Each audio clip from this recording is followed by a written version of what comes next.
ನಮಸ್ಕಾರ. ವಿಚಾರ ವಿನಿಮಯಕ್ಕೆ ಸ್ವಾಗತ. ಇವತ್ತು ನಾವು ಈ ವಿಡಿಯೋದಲ್ಲಿ ತಮಿಳಿನ ಎವರ್ಗ್ರೀನ್ ಕ್ಲಾಸಿಕ್ ಚಿತ್ರಗಳಲ್ಲಿ ಒಂದಾದಂತಹ ಹಾಗೂ ತಮಿಳಿನಲ್ಲಿ ಥ್ರಿಲ್ಲರ್ ಚಿತ್ರಗಳಿಗೆ ಅಡಿಪಾಯ ಹಾಕಿದಂತಹ ಅಂದನಾಳ್ ಅನ್ನೋ ಚಿತ್ರದ ಬಗ್ಗೆ ಕೆಲವೊಂದು ವಿಷಯಗಳನ್ನು ನಿಮ್ಮ ಜೊತೆ ಹಂಚ್ಕೊಬೇಕಂತ ಇದ್ದೀನಿ. ಯಾವುದೇ ಸಾಂಗ್ಸ್, ಡ್ಯಾನ್ಸ್, ಫೈಟ್ ಇಲ್ಲದೆ ಮಾಡಿದಂತಹ ಮೊದಲ ತಮಿಳು ಚಿತ್ರ ಇದು ಅಂದನಾಳ್. 1954ರಲ್ಲಿ ಬಿಡುಗಡೆಯಾದ ಈ ಚಿತ್ರದಲ್ಲಿ ಶಿವಾಜಿ ಗಣೇಶನ್, ಪಂಡರಿಬಾಯಿ ಮುಂತಾದವರು ನಟಿಸಿದರು. ಈ ಚಿತ್ರವನ್ನು ನಿರ್ದೇಶಿಸಿದವರು ಎಸ್ ಬಾಲಚಂದರ್ ಅವರು.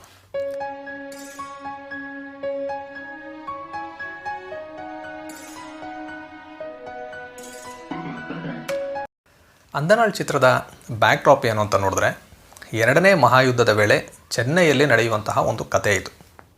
ಎರಡನೇ ಮಹಾಯುದ್ಧದಲ್ಲಿ ಜಪಾನಿಯರು ಚೆನ್ನೈನ ಮೇಲೆ ಒಂದು ಬಾಂಬ್ ದಾಳಿ ಮಾಡ್ತಾರೆ ಅಂತ ಒಂದು ಸುದ್ದಿ ಇರುತ್ತೆ.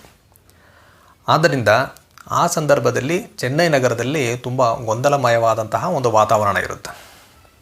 ಈ ಫಿಲ್ಮ್ನ ಓಪನಿಂಗ್ ಸೀಕ್ವೆನ್ಸಲ್ಲಿ 1943 ಅಕ್ಟೋಬರ್ 11ನೇ ತಾರೀಕು ರಾತ್ರಿ 11 ಗಂಟೆಗೆ ಜಪಾನಿಯರು ವಿಮಾನದ ಮೂಲಕ ಒಂದು ಬಾಂಬ್ನ ಚೆನ್ನೈನಲ್ಲಿ ಹಾಕ್ತಾರೆ. ಮಾರನೇ ದಿನ ಬೆಳಗ್ಗೆ ಚೆನ್ನೈನ ಟ್ರಿಪಲ್ ಕೇನ್ನಲ್ಲಿರುವಂತಹ ಒಂದು ಮನೆಯಲ್ಲಿ ಒಂದು ಕೊಲೆ ಆಗುತ್ತೆ.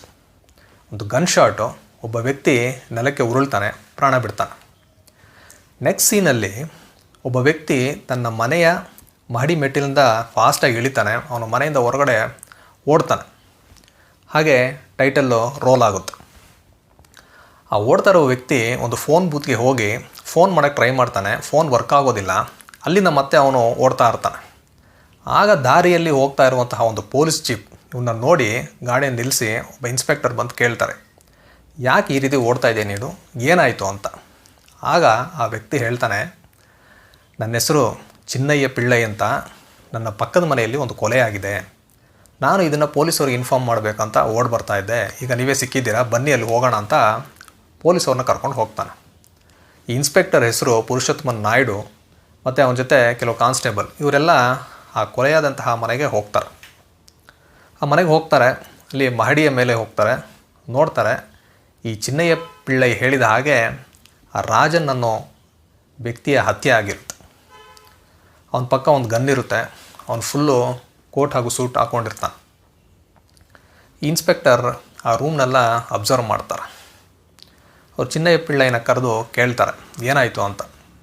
ಆಗ ಚಿನ್ನಯ್ಯ ಪಿಳ್ಳೈ ಹೇಳ್ತಾನೆ, ನೋಡಿ ಈ ಪಕ್ಕದಲ್ಲಿದೆಯಲ್ಲ ಅದೇ ನನ್ನ ಮನೆ. ನಾನು ಬೆಳಗ್ಗೆ ನನ್ನ ಮಹಡಿಯಲ್ಲಿ ಇದ್ದಾಗ ಇಲ್ಲಿಂದ ಒಂದು ಗನ್ ಶಾಟ್ ಕೇಳಿಸ್ತು ನನಗೆ. ಅದು ಕೇಳಿದ ತಕ್ಷಣ ನಾನು